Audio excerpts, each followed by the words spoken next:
Parshas Korach. In this week's Parsha, we have the rebellion of Korach and his followers. They're introduced in the Parsha as Korach, Korach ben Yitzhar ben Kahas ben Levi, Korach, the son of Yitzhar, the son of Kahas, who is a Levi. The Dasan Aviram ben Eliav, On ben Pelas ben Reuven. Dasan and Aviram and On ben Pelas are all of the tribe of Reuven. Now, On ben Pelas falls out of this narrative, and Chazal say it was because of the positive influence of his wife, who dissuaded him from engaging in the rebellion. But Korach and his people and Dasan and Aviram persist, and they rebel against Moshe. And they say, Rav Lachem, they say, you have enough, Moshe. Everybody's holy. So what gives you the right? Why should you be the person who leads? We don't need a leader. At least that's the initial argument. Chazal posit that Korach really wanted to be the leader, but first he's making a populist argument. Okay. So Moshe says, fine, we'll do a test. And tomorrow, everybody will put incense in their burners, and you come, and then we'll see whichever one that God provides a flame for. And Korach, actually, we're going to skip a little bit here, just to point out something that, to me, is quite compelling, which is we're in Perek Tezayin, Pasuk Yutes, that's 16:19, when Korach, when Moshe distributes the incense burners, or the pans, and everybody puts the incense and the coals or the fire. And what does the last verse in that little segment say? This is 19. Yutes. Vayakel alehem Korach es kol Edah Pesach Ol Moed. Korach gathered everybody together at the opening of the Ol Moed. He believed his own garbage. He believed his own argument. We kind of witness this today. We witness a lot of this irrational behavior that we see in the news. So these people were so convinced of the righteousness of their cause that they actually tried to gather a crowd to come and witness their victory. Well, it didn't turn out that way. They got swallowed up in the ground. They got punished. But let's go back now. So Moshe says, okay, we'll do a test. Fill your pans with incense, and we'll see who gets chosen. But then there's a separate pasuk. This is Yud Beis, verse 12. Vayislach Moshe l'kro l'dasan v'aviram b'nei Eliyav. Moshe sends an emissary to call to Dasan v'Aviram. Now, Moshe had already given the test. He had already said what was going on. But evidently, because Dasan and Aviram were not B'nai Levi, so there was no expectation that they would have any service in the Beis Mikdash.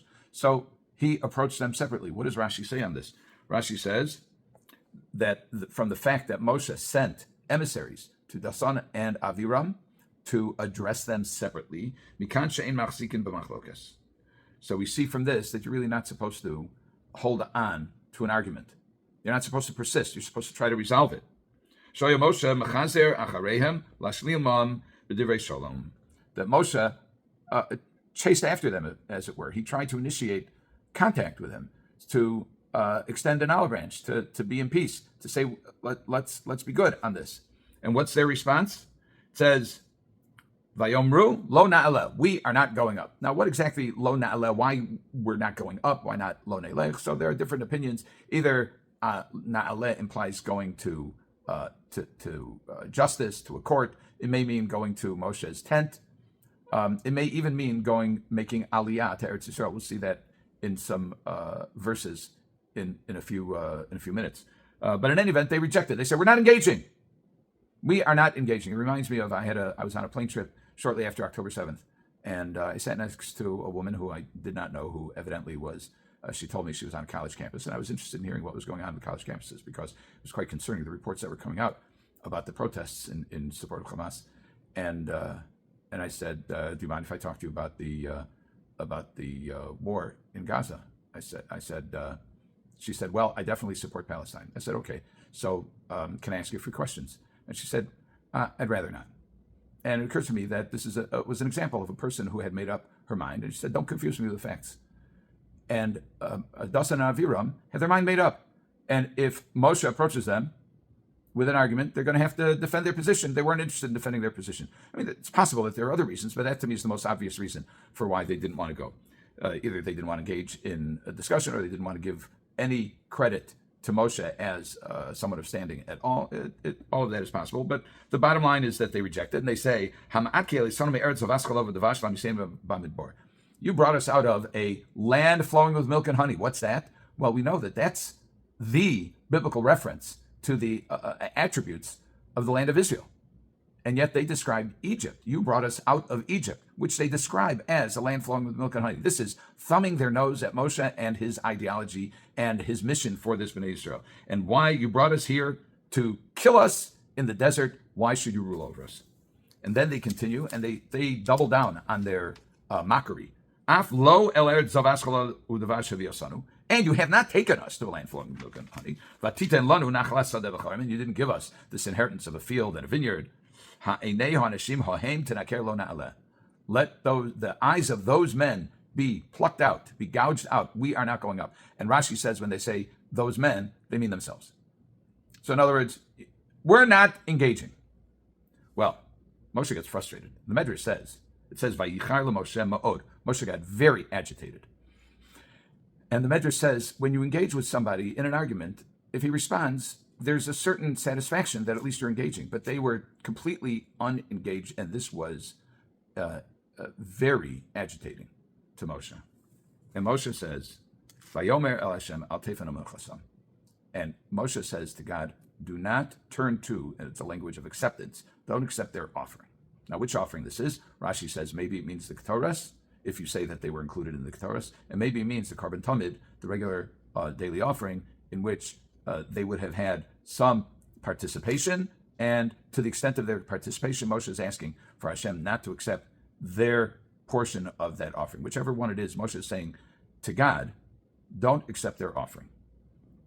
And then he adds, Lo chamor echad mehem sosiv lo harios yesachad mehem. I didn't take even a donkey from them. I haven't taken one donkey from one person. I haven't done evil to anybody. They have no basis for their claims against me. Now, why is Moshe entreating God not to accept their korban, their offering?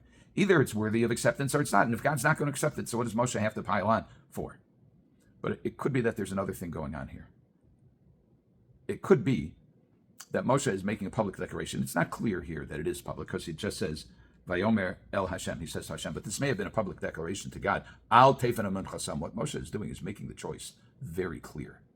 He's publicly declaring that these people, Dasan and Aviram, like Korach v'Dasan, they are a danger to our people. They're challenging the structure, not that I made, says Moshe, kilomi libi, that it's not my design, but rather it's God's design. This is the kavod of the Almighty that Moshe is dealing with, and what he's trying to do is to contain the damage.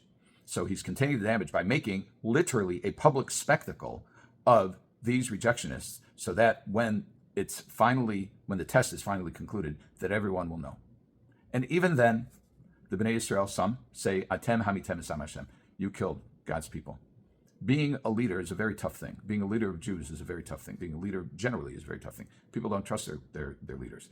But a leader sometimes has to go out on a limb, even when it means initiating something which really should, by all rights, be at the direction of God. But a leader must take risks. Just like Eliyahu on Bahar Carmel, Eliyahu creates a test with the Nevi'ei Abal, with the 450 prophets, if you will, of the Avodah Zarah, of the idol Baal, and he builds his own altar, and he says, okay, let's do a test similar to here, and whichever one gets consumed by flame, and then he builds a moat around his, and he pours water, makes it on a natural level very difficult to anticipate that the flame would come, but yet the flame comes and gets Eliyahu's offering, and the flame comes and consumes these people back here in Korach, and the earth opens up and consumes them, and then later on it's Aaron's staff which produces blossoms, etc.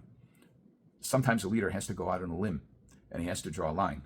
Initially, Moshe reached out to Dasan v'Aviram because ein machzikim b'machlokas. You always try to make shalom. It's not about me, says the leader. It's not about me, says Moshe. It's about creating a people, molding a people who are going to do Ritzon HaBorei.